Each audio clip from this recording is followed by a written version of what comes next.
Ya, selamat datang di Kongko United TV. I'm United, we're all United. Kesempatan kali ini gue pengen ngomongin tentang pressconnya Erik ten Hag ya. Manchester United melawan Omonia di Europa League ya. Dia ditemani oleh Victor Lindelof ya. Tumben nih Lindelof. Gue kaget juga. Gue pikir yang lain, tapi Lindelof. Gue pikir Casemiro atau Ronaldo tuh apa gitu ya. Tapi Victor Lindelof ya. Tapi anyway kita langsung mulai aja. Ditanya soal Martial dan availability. Martial kayaknya nggak available in doubt. Maguire juga lagi out dan AWB dan juga siapa tuh lagi si Brandon Williams ya. Ditanya juga soal Marcus Rashford yang kelihatannya injury juga ya, tapi bakal ditentukan hari ini katanya ya. Mengenai injurinya Martial, si Erik ten Hag juga bilang ya kalau dia sangat kecewa ya karena kualitasnya Anthony ada gitu loh. Anthony quality is there dia bilang kan ya. Dan cara dia bermain itu sangat bagus, cara dia pressing juga sangat bagus. Yang jelas Ten Hag sangat kecewa dia bilang ya, dan dia perlu setiap pemain untuk available gitu loh. Jadi dibilang seperti itu ya mengenai injurinya Lindelof. Injurinya Martial. Oke, terus lalu ditanya juga soal squad depth ya. Banyak juga ditanyakan soal squad depth karena kan ya gimana pun juga kita punya apa namanya? Kita punya jadwal kan cukup padat ya. Ditanya Dalot, terutama untuk Dalot ya. Ada kelihatannya Dalot udah nggak ada alternatifnya gitu kan ya. Brandon Williams cedera, AWB cedera. Terus dia bilang nggak masalah dia bilang. Ya dia bilang Lindelof bisa main di sana dan Malaysia bisa main di sana. Jujur ini jawabannya sih gue bilang sini sedikit maksa ya, karena kita udah lihat gimana Lindelof main di kanan itu bener-bener nggak banget ya. Mungkin mungkin mungkin Ten Hag bisa ngelatih Lindelof biar jadi right back yang bagus atau apa, tapi ya kita udah lihat 2 3 kali nggak banget dia jadi sebagai right back ya. Um, Positioningnya selalu off, timingnya selalu off, jadi nggak banget sih. Kalau Malaysia mungkin masih bisa ya Malaysia, tapi kalau untuk Lindelof sih nggak banget. Terus juga ditanya lagi bagaimana squad depth ke depannya gitu dengan banyak game ke depan, apalagi ada World Cup juga dibilang kan ya. Dia bilang um, ya semua squad punya problem yang sama, punya masalah yang sama. Dia bilang ya masalah squad depth gitu kayaknya. Tapi kita punya dua, dia punya we have double in all position. Jadi menurut Ten Hag di setiap posisi kita punya 2 orang gitu loh ya. Cedera dan juga suspensi dari kartu ya, dibilang kartu suspensi kartu itu bisa bakal selalu ada ya, dan kita sebagai klub harus ya we have to deal with it ya, kita harus bisa mencari solusinya ya. Tapi dia merasa squad depth kita udah bagus, padahal gue udah mati gue mikir ya oke lah beberapa squadnya bagus, tapi di kanan kan jelas-jelas kita nggak punya benar-benar dedikasi ya kayak Dalot gitu kan ya. Dan juga Bruno, siapa yang benar-benar bisa ganti Bruno ya kan, paling ya si Erikson. Tapi kalau Erikson ke depan siapa yang di belakang gitu, Casemiro sama siapa, udah dicoba kah gitu lah benar. Jadi untuk malah squad depth menurut gue sih kita ibaratnya sih gimana ya, menurut gue sih dia terima-terima aja gitu loh si Ten Hag gitu loh ya kan. Oh ya udah mau gimana gitu loh, dapatnya cuma segini, ya udah kita kita tambah sulam seperti jawaban dia lah yang Dalot tadi gitu kan ya.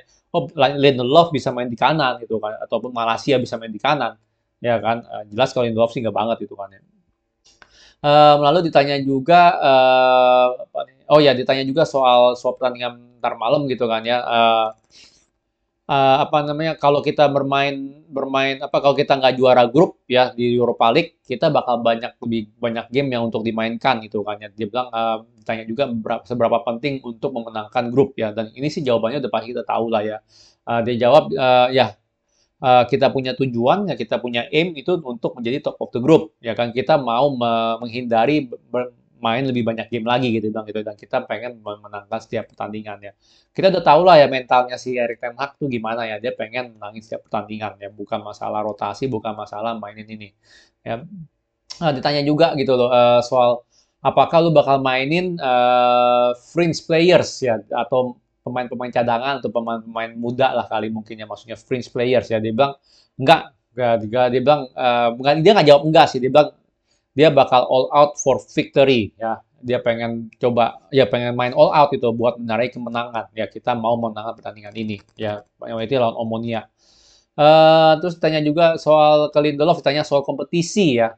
Bagaimana soal kompetisi dengan hadirnya Martinez gitu kan ya, ditanya ya. Dia bilang, oh musim ini awalnya cukup susah buat dia karena dia di cedera ya kan, cedera punggung lah, nggak tahu udah beres belum ya cedera punggung dia. Tapi sangat penting dia bilang untuk punya good players for competition dia bilang gitu ya. Jadi dia welcome lah yang namanya kompetisi dengan pemain-pemain bagus, dan dia bilang dia selalu available gitu ya untuk membantu tim ini di in best way gitu, dia bilang I'm always available to help the team in best way. Jadi dia bakal berusaha sebisa mungkin lah untuk membantu tim ini, dan dia selalu available untuk melakukan itu. Dan feelingnya juga merasa bagus gitu loh dengan banyak good players in the club ya. Bentar gue minum dulu.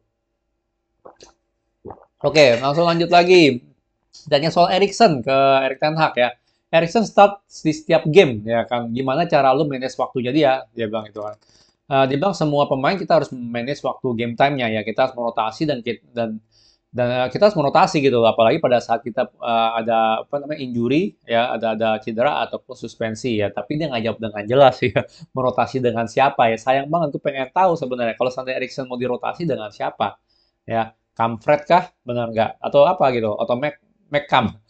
Mac- ya kan? Atau McFred lagi, kita nggak tahu gitu kan, benar nggak? Tapi harus dirotasi ya, itu penting banget. Dan gue sih berharap dia diistirahatin si Lakomonia, jujur ya. Kalau lu nggak istirahatin Lakomonia sih rentan banget ya. Ingat loh, ini si siapa namanya, si si Erikson tuh bekas cedera gitu kan ya, bekas sakit lah, bukan cedera gitu. Jadi ini harus benar-benar di manage si Ten Hag, kayak jangan nganggep remeh gitu loh. Kalau gue bilang, lu nganggep remeh sih bisa bahaya loh. Ya, jangan amit-amit kambuh lagi gitu kan ya. Terus Lindelof ditanya juga soal Pak Martinez ya kan, Martinez gimana gitu kan ya, dengan partnership dengan Martinez gimana? Ya dijawab ya it's been good ya kan, dia Martinez is a top player dia bilang, dan sangat bagus with the ball gitu kan ya. Terus ditanya juga dengan faktanya dia Martinez pakai kaki kiri gitu kan ya. Itu nggak merubah cara Lindelof bermain gitu loh ya kan. Ya nggak masalah gitu loh, bener nggak, dia mau kaki kiri kaki kanan ya Lindelof main tetap sebagai Lindelof, dia nggak harus menyesuaikan lah permainannya untuk bermain dengan Martinez, menurut dia seperti itu ya. Untuk Lindelof tanya lagi ya tanya lagi seberapa penting sih untuk punya manajer kayak Erik Ten Hag gitu, dengan gaya main lu Lindelof ya. Dibilang Lindelof bilang cara bermain Erik Ten Hag itu, cara cara bermain bola yang diinginkan Erik Ten Hag itu cocok dengan stylenya Lindelof, dibilang seperti itu ya. Dan dia looking forward lah, dia pengen lah untuk mendengarkan advice atau saran-saran dari Erik Ten Hag untuk keep improving gitu loh, keep improving his skill lah ya, untuk tetap berkembang lah ya sebagai center back dibilang gitu. Lalu ditanya juga soal Cristiano Ronaldo ya, tentang ini Cristiano Ronaldo yang konflik yang di Everton kemarin lah tahun lalu ya, yang dia apa sih banting handphone fans atau apa lah gitu ya. Katanya si Ten Hag sih, menurut dia sih ya Cristiano nggak bakal terima gitu loh ya, sanksinya FA mengenai insiden tersebut ya. Lalu tanya juga soal Ronaldo ya, dia bilang ya bagaimana dengan kondisi Ronaldo sekarang segala macam ya, dia dijawab oleh Ten Hag, dia bilang oh dia pengen support Ronaldo ya kan. Kita punya demand ya, kita punya demand untuk players on certain position, artinya dia ya kebutuhan Erik Ten Hag tuh ada gitu untuk setiap pemain di posisi tertentu gitu on the pitch ya. Jadi demandnya itu harus dipenuhi ya kan. Jelas dia nggak he was not in shape gitu memang ya, dia nggak match fit lah, kurang fit gitu menurut Erik Ten Hag pada saat beginning of the season gitu kan ya. Tapi Ronaldo ya is getting better ya, sudah mulai in shape gitu loh ya, makanya dia juga sebut ya, makanya itu important, sangat penting untuk ikutin preseason ya. Ronaldo kan ya dengan ya sorry aja ya, Ronaldo FC dengan songongnya dia kan nge-skip preseason, tapi dia bilang gitu ya, makanya pentingnya preseason seperti itu biar lu bisa cepet-cepet ya, biar bisa in shape gitu, get ready for the new season ya, dia bilang seperti itu. Ehm, Lalu apalagi? Oh ya ditanya juga ya ke Lindelof, pertanyaan terakhir ke Lindelof, dibilangnya apa sih demand-nya Erik Ten Hag gitu, yang apa sih demand terbarunya Erik Ten Hag itu untuk para defender gitu ya di Manchester United. Dia bilang Lindelof bilang oh Erik Ten Hag demand ya, mau banyak lah ibaratnya dari setiap pemain, dia bilang gitu ya. Dia mau bermain dari belakang ya, dia bermau kita bisa kontrol the game dari belakang, dia bilang gitu ya, dan juga build up dari belakang. Nah ini penting banget loh ya, kata-kata ini penting. Kenapa? Ya faktanya itu ya beberapa yang nggak cocok ya pasti out ya, itu penting ya. Kenapa gue ngomong gini ya, berarti ya De Gea kalau dia nggak bisa menyesuaikan diri musim ini, menurut gue dia bisa out ya. Kelihatan lah beberapa beberapa momen-momen yang benar-benar kita kena high press, bahkan lawan Everton aja kita kena udah siap di high press aja dia nggak pede gitu loh untuk distribusi bola ke Martinez atau ke apa ke Lindelof kemarin. Jadi ini sih menurut gua sih krusial banget lah untuk De Gea ya musim ini untuk bisa berkembang. Walaupun di umur segitu dia kalau nggak bisa berkembang sih, gue cuma bisa melihat, bukan cuma bisa melihat sih, menurut gue sih kita harus cari kiper baru gitu aja sih. Ya atau mungkin terlepas dari inilah, terlepas dari dia apa namanya dia bisa berkembang atau enggak, menurut gue sih kita udah cari kiper baru sih. Itu sih penting kalau gue bilang. Paling itu aja yang bisa diomongin ya dari presscon ini. Cukup oke lah pressconnya ya. Sedikit kecewa sih kalau pas dia bilang soal apa namanya soal squad depth ya. Harusnya dia bilang lah gitu loh ya kan. Oke emang beberapa emang kita perlu pemain gitu. Harusnya dia bilang ngomong apa adanya aja gitu. Nggak perlu paksa apa namanya tambal sulam gitu loh ya kan. Jelas-jelas kalau mau perlu pemain kita beli pemain gitu loh. Ya kan. Itu masuk akal ya benar nggak? Bukan berarti lu harus terima apa adanya gitu loh. Ya ini sih yang menurut gue sih ya seharusnya dia bisa jawab lebih baik lah.